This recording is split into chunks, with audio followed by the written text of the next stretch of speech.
Spring craft festival मल्हायो वियो कराचीअ जे मोहाटा palace में। ऐं यकीनन ये स्प्रिंग फेस्टिवल जेके आहिनि उमूमी तौर ते फरवरीअ खां शुरू थींदा आहिनि अप्रैल ताईं हलंदा आहिनि। बिल्कुलु सभा तव्हां ठीकु चयो, हींअर स्प्रिंग त नाहे रहियो, लेकिन पोइ बि पूरे पाकिस्तान जे अंदरि स्प्रिंग फेस्टिवल मल्हाया पिया वञनि। ऐं हिकिड़ो भरपूर तरीक़े सां 3 ॾींहंनि जो शानदार स्प्रिंग क्राफ्ट फेस्टिवल मल्हायो वियो 17, 18, 19 अप्रैल ते, जेको कराची जी आवाम, कराची जी फैमिलीज़ भरपूर तरीक़े सां लुत्फ़ अंदोज़ तरीक़े सां उनजो एंजॉय कयो, उनजो मज़ो वरितो।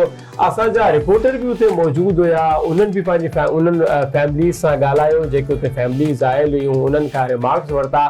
बेसिकली मां ॿुधाईंदो हलां सभा पंहिंजे ऑडियंस खे त हे जेको फेस्टिवल आहे मोहाटा पैलेस में मल्हायो वियो आहे। ऐं मोहाटा पैलेस जेकॾहिं तव्हांखे असां ॿुधाईंदा हलूं त इन खां पहिरियां हे बतौर जेका परॾेही असांजी वज़ारत आहे उन जो ऑफिस जे तौरु इस्तेमालु थींदो हुयो।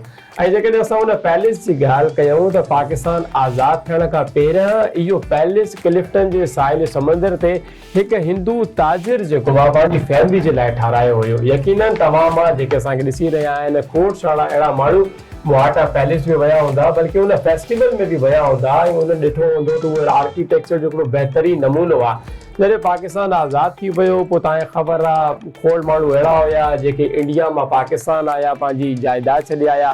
खोड़ माण्हू अहिड़ा हुया जेके पाकिस्तान मां इंडिया ॾे लॾ प्लान करे विया, त हुननि पंहिंजी हिते विरासत छॾे ॾिनी। त हुन खां पोइ पाकिस्तान जी हुकूमत इहो फ़ैसिलो कयो त मोहाटा पैलेस जेको आहे उहो फातिमा जिन्ना खे ॾिनो वियो। ऐं मोहतरमा फातिमा जिन्ना पंहिंजी ज़िंदगीअ जे आख़िरी हयातीअ ताईं जेको आहे उन इहे जॻह ते रही ऐं उनखे उन दौरान कसरे फातिमा जे नाले सां सॾियो वेंदो हुयो। उन खां पोइ उहो मोहाटा पैलेस में तब्दील थी वियो ऐं अॼु उहो मोहाटा पैलेस जेको आहे सिंध हुकूमत जे हवाले आहे, जिते अहिड़ा फेस्टिवल्स थींदा आहिनि, जिते अहिड़े तरीक़े जो ख़ूबसूरत एक्टिविटीज़ थींदियूं आहिनि, जिते फैमिलीज़ अची करे एज़ अ पिकनिक मल्हाईंदियूं आहिनि, इंजॉय कंदियूं आहिनि।